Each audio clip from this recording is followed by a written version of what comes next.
Bismillahirrahmanirrahim. Assalamualaikum warahmatullahi wabarakatuh. Alhamdulillah. Alhamdulillahi ala ihsanih. Wa syukru lahu ala taufiqihi wa amtinanih. Wa ashhadu an la ilaha illallah wahdahu la syarikalah ta'ziman li sya'nih. Wa ashhadu anna Muhammadan abduhu wa rasuluh ad-da'i ila ridwanih. Salawatullahi wa salamuhu alaihi wa ala alihi wa ashabih wa man tamassaka bi sunnatih wa iktafa atharuhu ila yaumiddini wa ba'd. Ikhwatal Islam wa ikhwatal iman rahimani wa rahimakumullah. Bapak-bapak, ibu-ibu kaum muslimin yang semoga senantiasa dimuliakan oleh Allah. Alhamdulillah, segala puji hanya milik Allah. Kita senantiasa terus bersyukur kepadanya atas segala limpahan nikmat serta karunia yang Allah Subhanahu wa taala senantiasa anugerahkan kepada kita, sehingga alhamdulillah pada malam hari ini kita masih diberikan kesehatan, waktu luang dan juga keberkahan umur untuk kita kembali melanjutkan kajian rutin kita membahas kitab Syarah Usul Ats-Tsalatsah. Maka tentu kita berharap dan memohon kepada Allah Subhanahu wa taala, mudah-mudahan duduknya kita di majelis ilmu ini menjadi salah satu sebab Allah Subhanahu wa taala memudahkan langkah kita menuju surga Allah Subhanahu wa taala. Bapak-bapak, ibu-ibu kaum muslimin rahimani wa rahimakumullah, kita lanjutkan kembali materi pembahasan kita terkait dengan syarah Usul Ats-Tsalatsah, penjelasan tentang 3 hal pokok yang harus diketahui oleh setiap muslim, di mana alhamdulillah kita sudah sampai pada pembahasan yang keempat terkait 4 perkara yang wajib untuk dipelajari oleh setiap muslim. Maka kita murojaah sedikit, di mana penulis rahimahullah memulai dengan bismillahirrahmanirrahim. I'lam rahimakallah annahu yajibu alaina ta'allumu arba'i masaila. Al-ula al-ilmu wa huwa ma'rifatullah wa ma'rifatu nabiyyihi wa ma'rifatu dinil islami bil adillah. Al-thaniyah al-amalu bihi. Al-thalithah ad-da'watu ilaihi. Ar-rabi'ah as-sabru 'alal adha fihi. Di mana kita sudah membahas pada pembahasan sebelumnya terkait dengan bismillahirrahmanirrahim. Sudah kita jelaskan panjang lebar terkait dengan alasan para ulama memulai kitab mereka dengan bismillahirrahmanirrahim. Kemudian kita sudah jelaskan satu-satu apa itu makna ar-Rahman, apa itu makna ar-Rahim. Kemudian i'lam, ketahuilah, rahimakallah, semoga Allah merahmati engkau. Ini juga sudah kita jelaskan penjelasannya, annahu yajibu alaina ta'allumu arba'i masail.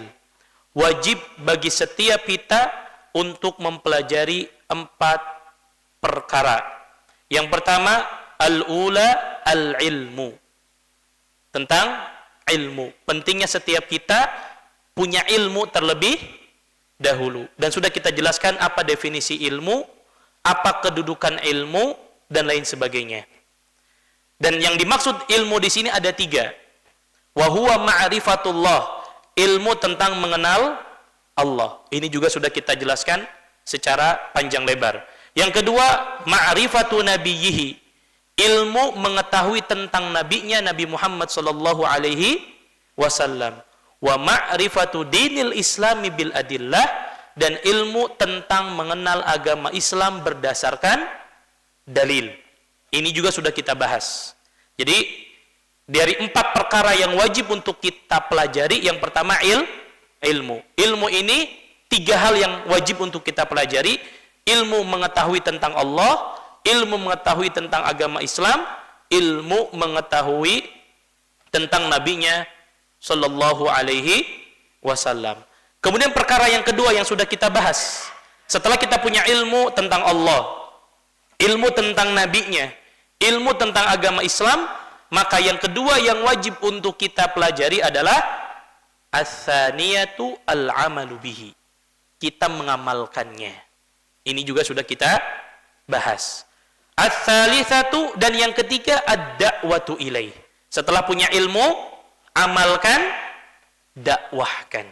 Nah, perkara dakwah ini kita belum selesai, ya, baru beberapa pembahasan yang berkaitan dengan dakwah, di mana kita sudah sampaikan pada pembahasan sebelumnya bahwa yang dimaksud kita mendakwahkan di sini adalah mendakwahkan apa yang dibawa oleh nabinya berupa syariat Allah Subhanahu wa taala.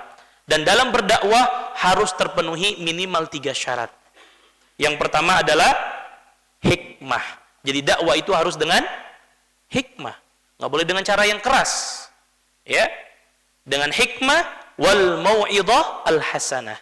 Dan dengan nasihat yang baik.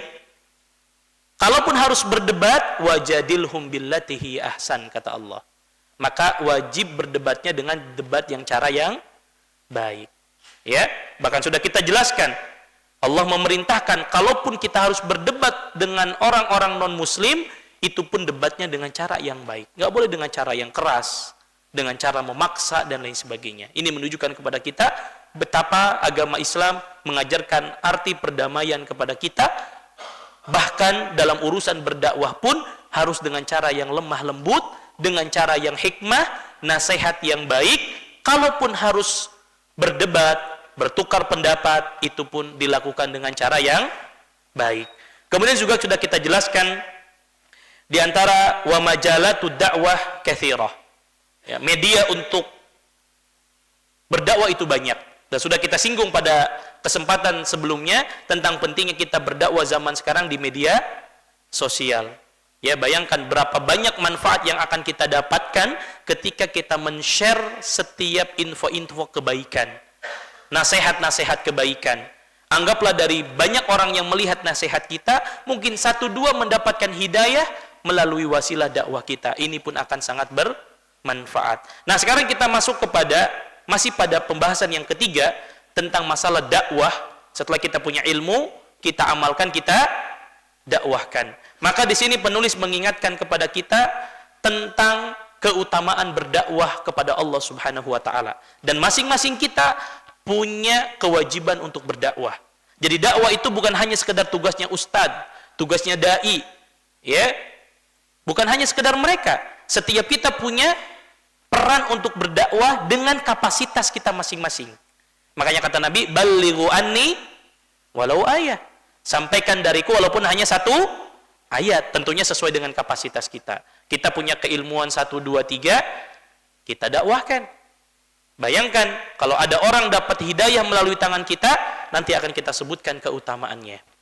Ya, jadi setiap kita punya tanggung jawab, punya kewajiban untuk berdakwah sesuai dengan kapasitas ilmunya masing-masing.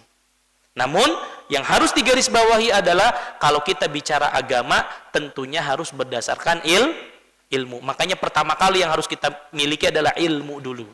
Setelah ilmu kita amalkan untuk diri kita, baru kita dakwahkan.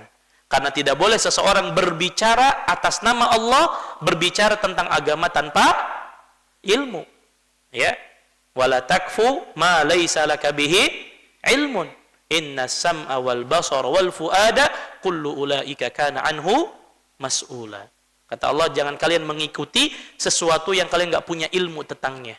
Karena sesungguhnya penglihatan kita, pendengaran kita, dan hati kita nanti akan ditanya, diminta pertanggungjawaban di hadapan Allah Subhanahu wa ta'ala. Jadi dakwahnya kita sesuai dengan kapasitas yang kita miliki. Minimal sekarang ada share flyer-flyer kajian, kita share. Ada flyer-flyer nasihat, kita share. Ada potongan video yang bermanfaat, kita share. Itu bagian daripada dakwah. Ya, tentunya sebelum men-share, pastikan dulu bahwa yang kita share itu adalah satu kebaikan. Yang kedua, bukan berita bohong atau hoax. Ya. Dan sebelum kita men-share, pastikan dulu kalau di situ hadis, pastikan dulu hadisnya sahih atau tidak. Kalau itu ayat, pastikan ayatnya benar atau tidak. Dan ini bagian daripada kehati-hatian kita dalam menyebarkan ilmu. Nah, kemudian penulis Hafidhahullah mengingatkan kepada kita tentang keutamaan dakwah untuk kita semua, bukan hanya untuk para dai, bukan hanya untuk para ustadz. Setiap kita punya peran untuk berdakwah. Kata beliau, "Wad-da'watu 'ila Allah 'azza wa jalla hiya wadhifatur rusul 'alaihimus salatu wassalam wa tariqatu man tabi'ahum bi ihsan." Bahwasanya berdakwah kepada Allah Subhanahu wa taala merupakan tugasnya para rasul alaihimus salatu wassalam, dan juga jalannya orang-orang yang meniti jalannya para rasul. Artinya apa? Kalau kita berdakwah kepada Allah, berarti kita sedang mengerjakan tugasnya siapa? Para nabi dan rasul. Karena dakwah itu tugas utamanya para nabi dan rasul.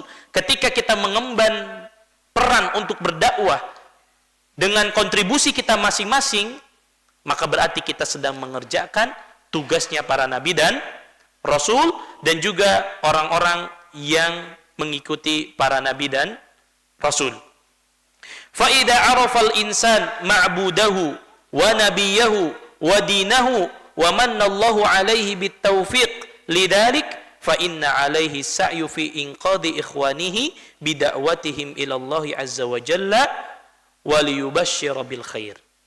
Ma'asyiral muslimin, kita diingatkan oleh penulis Hafidhullah rahimahullah bahwa apabila ada seorang hamba, seorang manusia, dengan wasilah dakwah kita akhirnya dia bisa mengenal Allah, dia makin dekat sama Allah, ya, dia makin rajin sholatnya, makin rajin datang ke masjidnya, ya. Karena wasilah kita yang ikut andil dalam dakwah, kemudian ada di antara kita dengan wasilah dakwah kita semakin mengetahui tentang nabinya, mengetahui agama Islam, dan Allah berikan taufik kepada hamba tersebut, maka ini bagian daripada usaha kita menolong saudara muslim kita dengan dakwah kita kepada Allah Subhanahu wa taala, dan memberikan kabar mereka dengan kabar gembira yang baik. Artinya saya selalu menyampaikan, ma'asyiral muslimin, ini sebagai motivasi untuk saya dan kita semua, bahwa para pengurus DKM, mereka yang ngurus masjid, itu pahalanya besar, Pak, kalau kita ikhlas karena Allah. Bayangkan, kalau sekiranya para pengurus DKM ikut andil mengadakan kajian seperti ini, yang dapat pahala bukan hanya sekedar ustadznya. Sebelum ustadznya dapat pahala, bisa jadi para pengurusnya yang dapat pahala. Mereka yang buat flyernya, mereka yang menyebarkan isi flyernya, mereka yang mengumumkan, mereka yang ikut andil menyediakan mejanya, mereka yang mempersiapkan sound systemnya. Semua dapat kucuran pahala kalau kita niatkan karena Allah. Maka saya selalu mengatakan bahwa para pengurus DKM masjid adalah orang-orang yang sejatinya sedang mengumpulkan banyak pahala kalau mereka ikhlas karena Allah Subhanahu wa taala. Mereka siapkan sarana dakwah, karena dakwah ini tidak akan bisa tersebar kepada umat kalau tidak ada peran daripada pengurus DKM. Ini mudah-mudahan jadi motivasi untuk para pengurus DKM. Sekecil apapun kontribusi kita pada dakwah, ada orang dapat hidayah karena adanya sebuah kajian, antum yang paling besar pahalanya, Bapak Ibu sekalian. Ya? Bayangkan, ada orang, anggaplah dari yang hadir 50 orang, 2 orang yang konsisten hadir di masjid, dia dapatkan banyak ilmu dari kajian-kajian yang dibuat oleh para DKM, antum orang-orang yang sedang mengumpulkan pahala yang banyak. Dan berarti kita berkontribusi pada dakwah, berarti kita ikut andil dari tersebarnya agama yang hak ini. Maka ini mudah-mudahan jadi motivasi bagi kita. Siapapun yang ikut andil dalam peran adanya dakwah, ya, hadirnya orang ke masjid, orang-orang dapat ilmu, ya, kemudian dia amalkan ilmu tersebut. Mungkin ada yang hatinya tersentuh, yang dulu jauh dari masjid, sekarang makin dekat ke masjid. Yang dulu kurang peka dengan kajian, sekarang alhamdulillah sudah peka dengan kajian, ya. Maka para pengurus yang akan mendapatkan pahalanya. Jadi jangan dikira, ya, pusingnya antum mengurusi bagaimana masjid ini bisa makmur, pusingnya antum mengurusi bagaimana dakwah ini bisa berjalan. Semuanya akan dihitung pahala oleh Allah Subhanahu wa taala kalau kita niatkan ini bagian daripada kontribusi kita dalam berdakwah. Ya. Jadi masing-masing kita harus punya peran dalam berdakwah, dan harus selalu kita ingat bahwa ketika saya berkontribusi dalam dakwah berarti saya sedang melanjutkan perjuangan para nabi dan rasul. Itu yang selalu kita ingat, Pak. Ya, kalau kita sudah mulai lelah, mungkin capek, ya rapat lagi ngurus umat gitu kan ya. Rapat lagi gimana biar masjid ini makmur. Ingat, kita sedang apa? Melanjutkan perjuangan para nabi dan rasul. Karena dakwah ini tidak akan bisa berdiri sendiri. Saya nggak mungkin bisa duduk di sini kalau ada peran daripada para pengurus. Saya nggak mungkin bisa menyampaikan ilmu ini dengan baik, dengan sound system yang bagus, dengan peralatan teknologi yang bagus, kalau tidak ada peran daripada pengurus. Maka mari kita masing-masing mengambil peran kontribusi dalam berdakwah, dan selalu kita ingat ketika kita berdakwah berarti kita sedang melanjutkan perjuangan para nabi dan rasul. Oleh karenanya ma'asyiral muslimin, ketika Nabi SAW memberikan motivasi kepada sahabatnya yang mulia Ali ibn Abi Thalib radhiyallahu taala an ketika pada masa perang Khaybar. Mari kita dengar bagaimana ini contoh bagaimana Nabi memotivasi para sahabat untuk berdakwah, berkontribusi dengan dakwah-dakwah mereka. Ketika Nabi SAW mengutus sahabat yang mulia Ali bin Abi Thalib pada masa perang Khaybar, apa kata Nabi SAW? Unfud ala rislik hatta tanzila bisahatihim. Wahai Ali, bergeraklah engkau dengan perlahan sehingga nanti ketika engkau tiba di wilayah mereka, apa nasihat Nabi? Ud'uhum ilal Islam. Ajak mereka untuk masuk Islam. Wa akhbirhum bima yajibu alaihim min haqqillahi ta'ala fi. Ya, setelah engkau ajak mereka masuk Islam, beritahu mereka tentang hak Allah yang wajib mereka tunaikan di dalam Islam. Kemudian Nabi kasih motivasi, fa wallahi la an yahdiyallahu bika rajulan wahidan khairun laka min humrin na'am. Demi Allah, kata Nabi SAW, kalau sekiranya ada orang dapat hidayah melalui wasilah tangan engkau, hai Ali, maka itu lebih baik daripada unta merah. Maka ma'asyiral muslimin, kalau sekiranya ada orang rajin datang ke masjid, tersentuh hatinya dengan kajian-kajian diselenggarakan di masjid ini, maka sejatinya kita sedang mendapatkan unta merah. Kalau bapak-bapak mungkin saat ini sudah punya kendaraan yang bagus, sudah punya rumah yang mewah, ya, maka akan jauh lebih sempurna lagi ketika bapak-bapak punya peran dalam berdakwah. Ada orang yang dapat hidayah karena wasilah kita yang mendakwah, maka bapak akan mendapatkan unta merah. Dan kita tahu unta merah merupakan harta yang paling berharga dahulu. Ya, ini merupakan motivasi dari Nabi. Artinya kalau ada satu orang dapat hidayah, kita dapat kecurangan pahalanya. Terlebih ma'asyiral muslimin, Nabi juga memberikan motivasi pada beberapa hadis yang lain.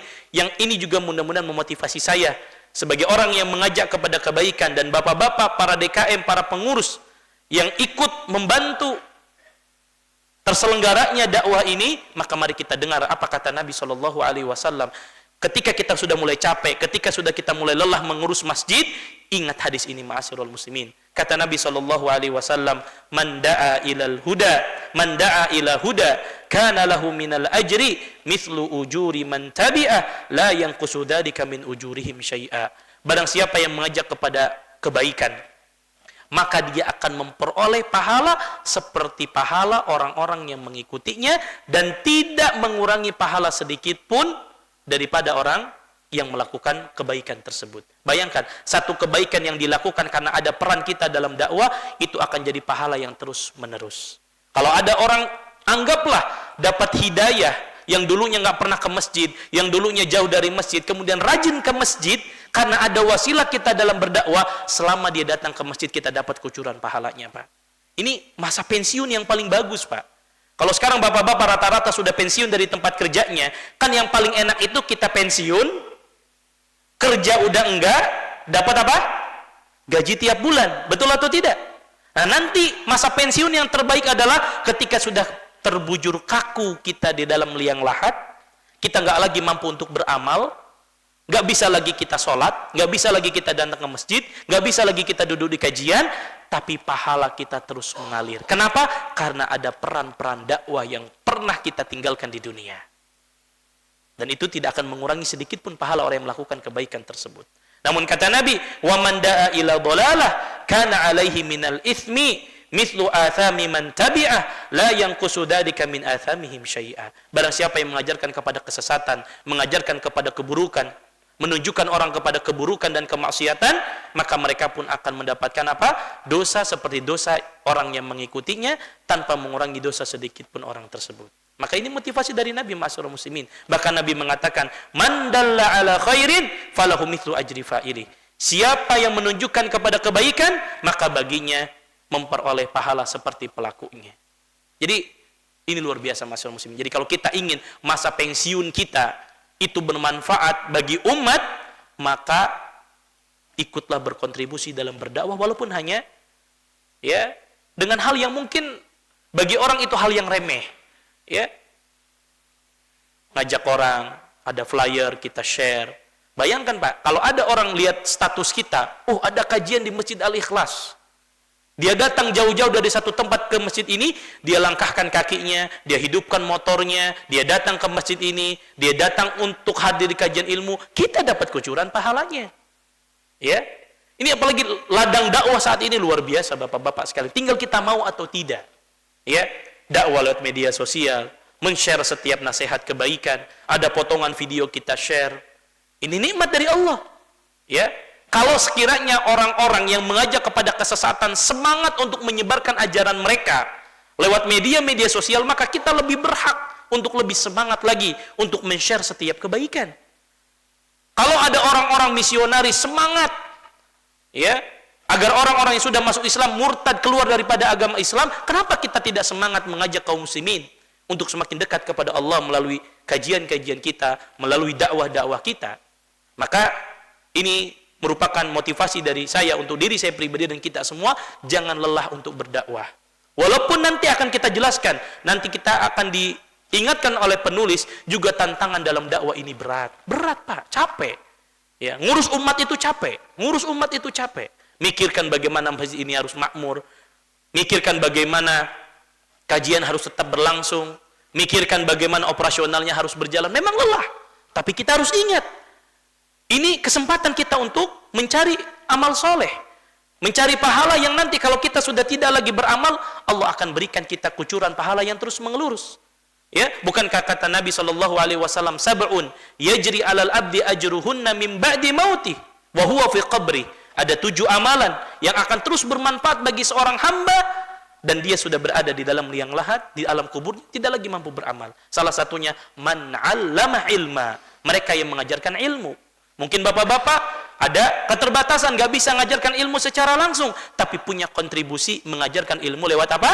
Lewat peran kita, buat keputusan, buat kebijakan, memakmurkan masjid, mengadakan kajian. Ini nikmat dari Allah yang mudah-mudahan kita niatkan. Ya Allah, sekecil apapun kontribusi kami dalam dakwah, mudah-mudahan dicatat sebagai amal soleh.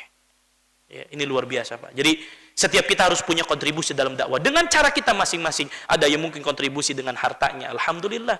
Ada orang yang mungkin secara finansial tidak bisa dengan hartanya, mungkin apa? Dengan tenaganya. Dia nggak bisa dengan harta, nggak dengan tenaganya, dia punya ilmu, diajarkan dengan ilmunya. Ayo mari kita apa? Berkolaborasi, berkontribusi bersama untuk dakwah ini. Walaupun sekali lagi, setiap orang yang berdakwah kepada yang hak, dakwah kepada tauhid, itu pasti akan dicaci, dimaki, dihina, dan akan diganggu terus-menerus. Itu pasti. Oleh karenanya nanti akan kita jelaskan bagaimana pentingnya kita poin yang keempat. Nah, setelah kita dakwah, maka ar-rabi'atu as-sabru alal adza fihi. Sabar. Sabar dalam apa? Pas nyari ilmu sabar. Duduk kita di majelis ilmu ini kalau nggak sabar berat Pak. Ya, 1 jam itu kayak kerasa berapa jam itu kan duduk di kajian ilmu. Melaksanakan ketaatan itu butuh kesabaran. Cari ilmu butuh sabar. Setelah dapat ilmu mengamalkan juga butuh sabar. Dalam berdakwah tadi juga butuh kesabaran Pak. Kadang kita lelah, ada waktu di mana kita lelah, ya, sudah capek kerja, harus mikirin umat, ya, harus berkontribusi untuk umat, berat memang, tapi harus sabar di sini.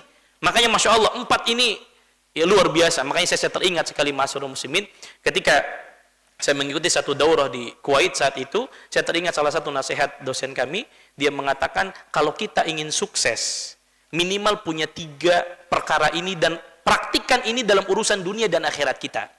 Dan ternyata dia mengambil dari usulul tsalatsa. Apa kata beliau? Orang itu akan dikatakan sukses, dikatakan profesional ketika satu punya ilmu.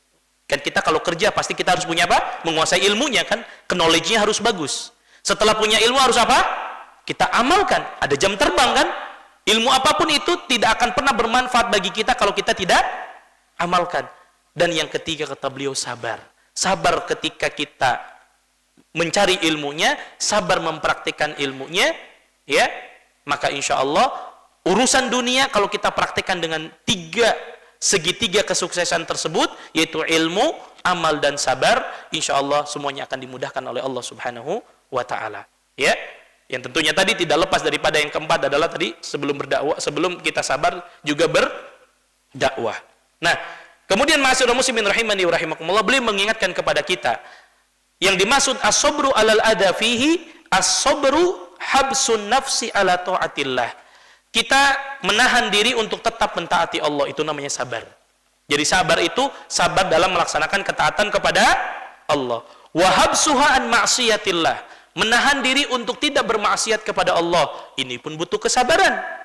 Wa habsuha anit tasakhut min aqdarillah fayuhbis an-nafsa anit tasakhut wat tadajjur wal malal wa yakunu daiman nasyitan fid da'wati ila dinillah wa in udhi. Nah, jadi setelah kita sabar dalam melaksanakan ketaatan kepada Allah, sabar dalam menahan diri untuk tidak bermaksiat kepada Allah, sabar untuk senantiasa tidak mengeluh, membenci dan bosan dengan takdir-takdir yang sudah ditetapkan oleh Allah. Dan ini yang paling penting, ya. Karena terkadang kita bisa sabar untuk melaksanakan ketaatan, sabar untuk meninggalkan kemaksiatan, tapi tidak sabar dengan ketetapan dan takdir yang sudah Allah takdirkan kepada kita.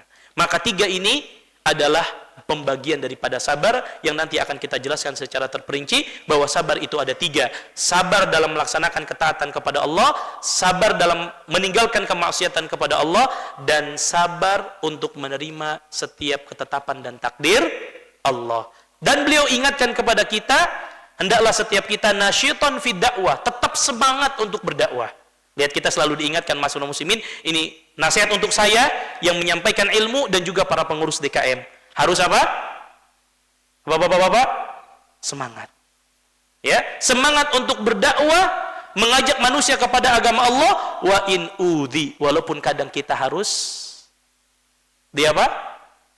terkadang kita harus mendapatkan rintangan dalam berdakwah, dicaci, dimaki, dihina, ya, diomongin. Karena kalau kita cari ridho manusia, itu nggak akan pernah selesai, Pak. Capek-capeknya kita berdakwah, itu pasti ada omongan, pasti ada cacian, pasti ada makian. Tapi kita diingatkan ma'asyiral muslimin, karena kita sedang dakwah nih, karena dakwah tadi berarti kita mengikuti siapa? Tugasnya siapa? Nabi dan Rasul. Ternyata para Nabi dan Rasul pun terdahulu diperlakukan seperti ini, Pak. Kalau kita mungkin saat ini belum sampai mendapatkan perlakuan apa yang dirasakan oleh para Nabi dan Rasul.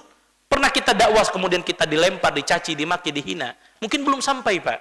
Sampai diusir, mungkin belum. Alhamdulillah jangan sampai kan gitu kan ya. Tapi kita diingatkan apa kata Allah Subhanahu wa taala dalam Al-Qur'an surah Al-An'am ayat 34. Allah Subhanahu wa taala berfirman, "Walaqad kudzibat rusulun min qablik." Allah turunkan ayat ini untuk menghibur nabinya sallallahu alaihi wasallam. Karena kadang Pak ada waktu di mana dakwah itu capek, Pak. Ya, capek, lelah. Ya. Semuanya lelah. Mungkin ustadznya ketika akan menyampaikan materi kadang lelah, harus murojaah dulu, harus baca dulu. Ya, kadang anak istrinya mungkin ya kurang diperhatikan. Ini memang resiko dakwah. Pun bapak-bapak para pengurus DKM pun begitu kan. Kadang mungkin rapat harus sampai jam 12 belum juga selesai. Mikirin gimana nih dakwah ini berjalan kan begitu kan. Lelah, Pak. Tapi kita diingatkan kata Allah, walaqad kudzibat rusulun min qablik, wahai Muhammad, sesungguhnya telah didustakan para rasul-rasul sebelum kamu. Kalau engkau saat ini didustakan oleh kaummu, dulu para nabi dan rasul sebelummu juga sama didustakan. Ya. Tetapi apa kata Allah? Ketika mereka didustakan, fasabaru ala ma kudzibu wa udu hatta atahum nasruna. Diingatkan. Kalau sekarang kamu didustakan sama kaummu, dulu para nabi dan rasul sebelummu juga sama didustakan. Tetapi apa? Fasabaru. Mereka sabar. terhadap pendustaan dan penganiayaan dilakukan terhadap mereka. Lihat Pak, kita mungkin saat ini dakwah belum sampai ada yang berani menganiaya kita, betul? Dulu para nabi dan rasul sampai dicaci, dimaki, dihina, bukan cuman psikologis mereka yang diganggu, fisik mereka diganggu. Nanti akan kita jelaskan bagaimana sabarnya baginda Nabi SAW berdakwah berpuluh-puluh tahun, dicaci, dimaki, dihina, sampai nanti Allah turunkan ayat betapa sakitnya, sesaknya dada Nabi SAW dalam berjuang, dalam berdakwah. Kita belum ada apa-apanya.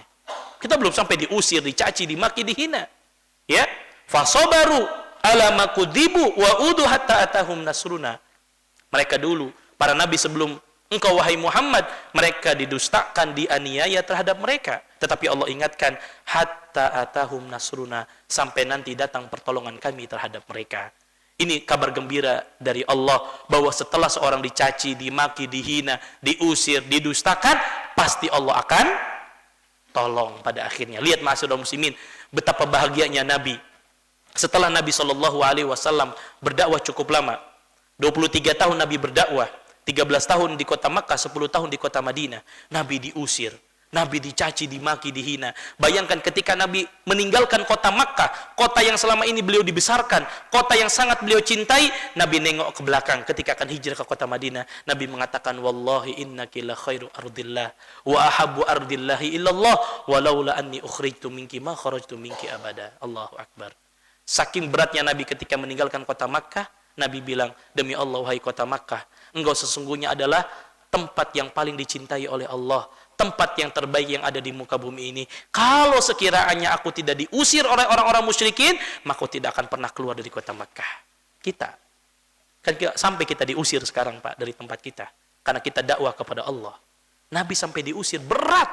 13 tahun Nabi berdakwah di sana, ya, 53 tahun Nabi tinggal di kota Makkah, kemudian harus diusir, harus pindah ke kota Madinah. Betapa beratnya hati Nabi SAW. Ya, bukankah Ibunda Aisyah radhiyallahu taala anha pernah bertanya kepada Nabi, "Ya Rasulullah, hal ata 'alaika yaumun kana ashadda 'alaika min yaumi Uhud?" Wahai Rasulullah, pernah enggak ya keadaan apa yang engkau rasakan lebih berat daripada yang engkau rasakan pada saat perang Uhud? Aisyah paham betul, ketika perang Uhud Nabi apa? Berjuang mati-matian sampai apa? Bibir Nabi sampai pecah, gigi Nabi sampai copot, sampai Nabi dikepung oleh orang-orang musyrikin untuk dibunuh. Berat saat itu. Ternyata ada yang lebih berat lagi yang dirasakan oleh Nabi SAW. Apa? Saat Nabi berdakwah ke Taif.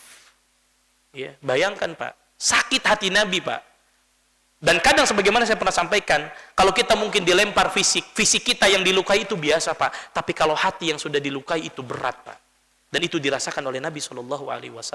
Ketika Nabi sudah sampai di Taif, Nabi tawarkan Islam kepada pembesar-pembesar Taif, justru Nabi dicaci, dimaki, dihina. Cacian yang paling menyakitkan hati Nabi ketika mereka mengatakan, kok bisa, kata mereka, ada orang seperti engkau wahai Muhammad, ngaku-ngaku sebagai seorang Nabi dan Rasul. Itu berat Pak. Dicaci, dimaki Nabi seperti itu. Sampai Nabi pergi pulang dari Taif, dalam keadaan yang mahmum, dalam keadaan Nabi bingung. Sampai akhirnya turun malaikat. Ya, untuk memberikan kabar gembira dari Allah bahwa kalau Nabi mau akan ditimpakan 2 gunung besar yang ada di kota Taif. Sampai-sampai Allah Subhanahu wa taala mengatakan, "Walaqad na'lam annaka yadhiqu sadruka bima yaqulun." Sungguh wahai Muhammad, kami betul-betul mengetahui betapa sakitnya dada engkau, sesaknya dada engkau dengan apa yang dikatakan oleh mereka tentang engkau. Allah tahu sakit dada Nabi, sakit Nabi dalam berdakwah, dicaci, dimaki, dihina. Nabi berat dalam berdakwah.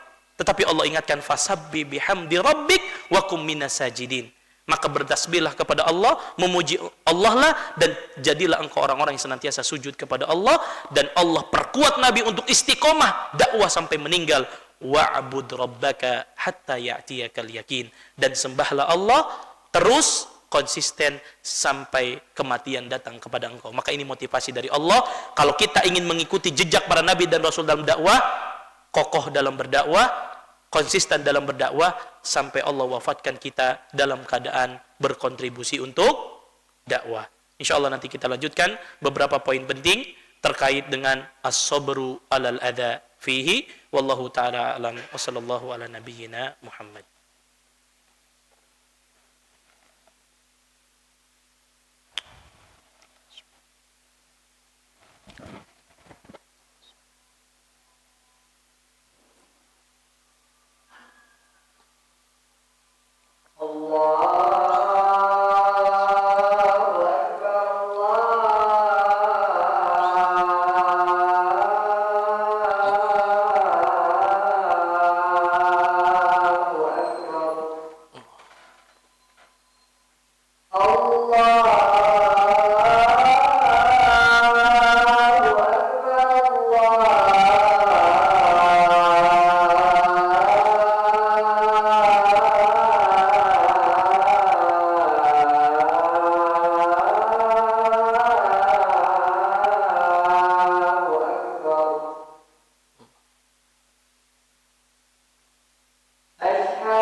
Bismillahirrahmanirrahim.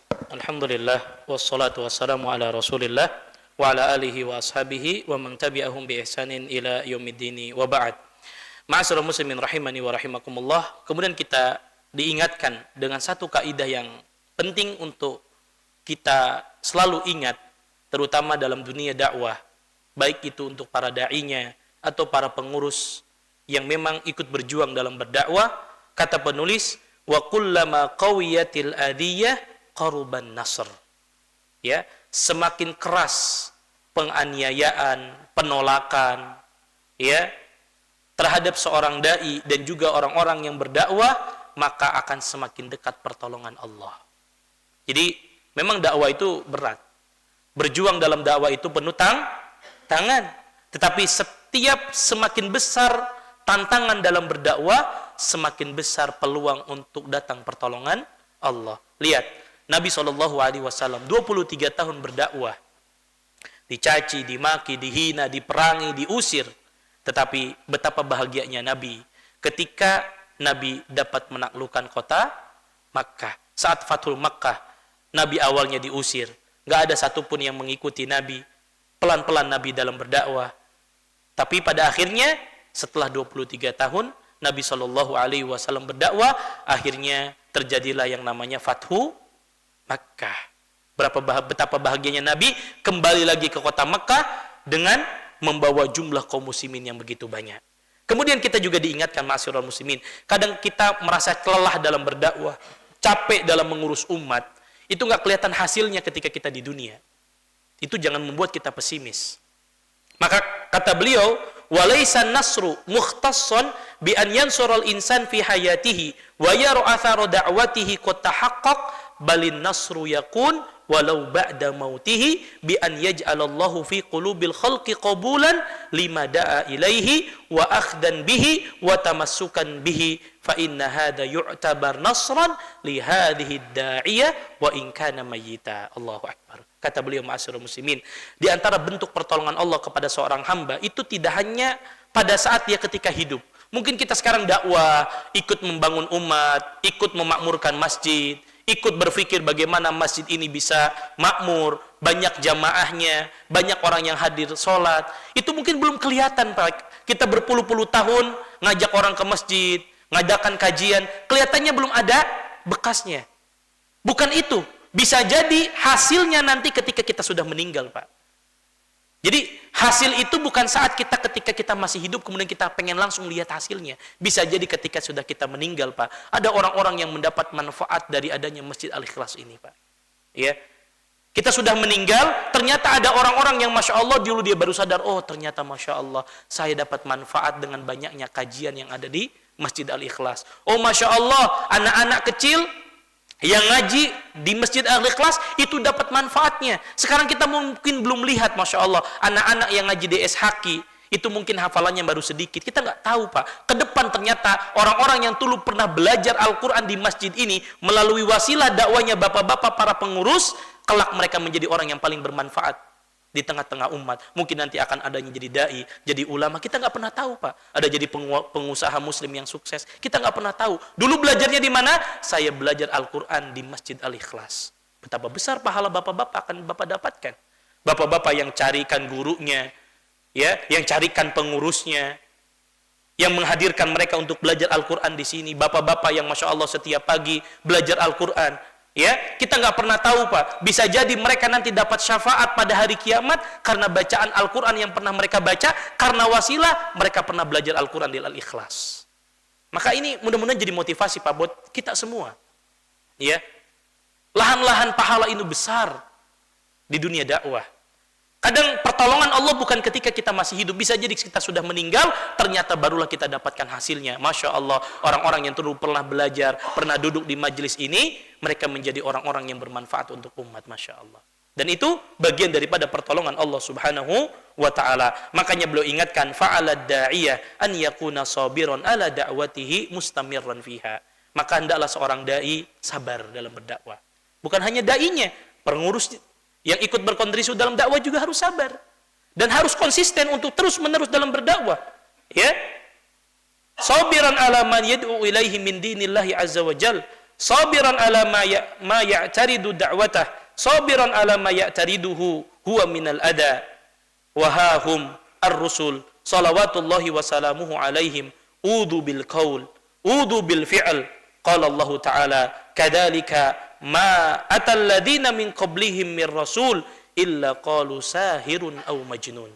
Maka ini juga jadi motivasi untuk kita bahwa dalam berdakwah, menjalankan dakwah ini penuh kesabaran. Ya, sabar menghadapi setiap gangguan yang menimpa kita dalam berdakwah. Lihatlah para rasul alaihi salatu wassalam, mereka diganggu bukan hanya sekedar fisiknya, mereka dicaci, dimaki dan dihina. Allah kabarkan tentang mereka, kadzalika ma atal ladina min qablihim mir rasul. Demikianlah tidak seorang pun seorang rasul yang datang kepada orang-orang sebelum mereka melainkan mereka dikatai sahirun au majnun. Dia seorang penyihir, dia seorang yang gila. Mereka dicaci maki, dihina, mereka tetap berjalan. Karena memang tujuan mereka berdakwah adalah untuk mendapatkan kemaslahatan agar kaum muslimin menjadi orang-orang yang semakin bertakwa dan takut kepada Allah Subhanahu wa taala. Kemudian Allah juga kisahkan tentang mereka, wa kadzalika ja'alna likulli nabiyyin aduwwan minal mujrimin. Dan seperti itulah telah kami adakan bagi setiap para nabi musuh dari orang-orang yang berdosa. Jadi orang yang dakwah itu pasti dimusuhi.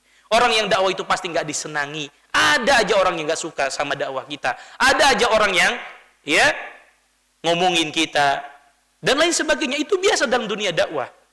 Bahkan semakin tinggi kita dalam berdakwah, semakin besar tantangannya. Maka kita bersabar kepada Allah. Yang kita harapkan dakwah itu bukan rebutan mencari banyaknya jumlah jamaah, tetapi dakwah itu kita berusaha untuk menghasilkan hamba-hamba Allah yang semakin takut kepada Allah Subhanahu wa taala. Suksesnya dakwah kita bukan dilihat daripada jumlah yang hadir.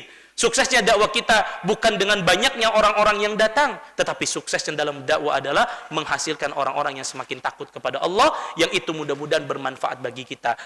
Tidak harus jumlahnya banyak, sedikit tapi mereka bermanfaat untuk umat, maka itu akan paling bermanfaat bagi kita. Mungkin kita tidak dapatkan saat ini di dunia, mudah-mudahan setelah kita meninggal itu jadi amal jariah bagi kita yang pahalanya akan terus mengalir untuk kita, baik para da'inya dan orang-orang yang berkontribusi dalam berdakwah. Kemudian yang terakhir, ma'asyiral muslimin, ya, beliau mengingatkan kepada kita, mari kita perhatikan kata beliau, ketika Allah Subhanahu wa taala menurunkan ayat di dalam Al-Qur'an, ya, inna nahnu nazzalna 'alaikal qur'ana tanzila. Sesungguhnya kami telah menurunkan Al-Qur'an kepada engkau wahai Muhammad dengan berangsur-angsur. Lihat, ayat setelah ini semua orang berharapnya apa? Fashkur ni'mata rabbik. Bersyukurlah engkau wahai Muhammad dengan nikmat Rabbmu. Tapi ternyata bukan ayat ini yang diturunkan, tetapi setelah ayat tentang sesungguhnya kami telah menurunkan Al-Quran kepada engkau wahai Muhammad secara berangsur-angsur, ternyata apa? Perintah untuk sabar. Fasbir li hukmi rabbik. Sabarlah engkau wahai Muhammad, ya, terhadap ketetapan Rabbmu. Apa kata para ulama hikmahnya? Allah menjelaskan tentang diturunkannya Al-Quran. Kemudian Allah tutup dengan kata sabar. Artinya apa? Siapapun yang mendakwahkan kepada Al-Quran butuh kesabaran. Kenapa? Karena ayat ini ditutup dengan fasbir li hukmi rabbik. Menunjukkan siapapun yang mendakwahkan Al-Quran ini, siapapun yang mendakwakan hadis-hadis Nabi SAW, itu harus bersabar. Maka mudah-mudahan Allah Subhanahu wa taala memberikan kesabaran kepada kita, kepada para pengurus, orang-orang yang ikut berandil dalam adanya dakwah ini. Mudah-mudahan Allah berikan pahala dengan setiap perjuangannya, sehingga hadirnya kajian-kajian seperti ini, kaum muslimin bisa merasakan nikmatnya duduk di majelis ilmu, kaum muslimin bisa sholat 5 waktu dengan nyaman. Mudah-mudahan para da'inya, para pengurusnya, dan kita semua kaum muslimin yang ikut berkontribusi dalam berdakwah, mudah-mudahan kita mendapatkan kucuran pahala amalan jariah di saat nanti kita tidak lagi mampu beramal, dan mudah-mudahan Allah memberikan kemudahan kepada kita untuk bersabar, sabar di atas ketaatan, sabar dalam menjauhi kemaksiatan, dan sabar dalam menerima setiap takdir yang sudah Allah tetapkan untuk kita.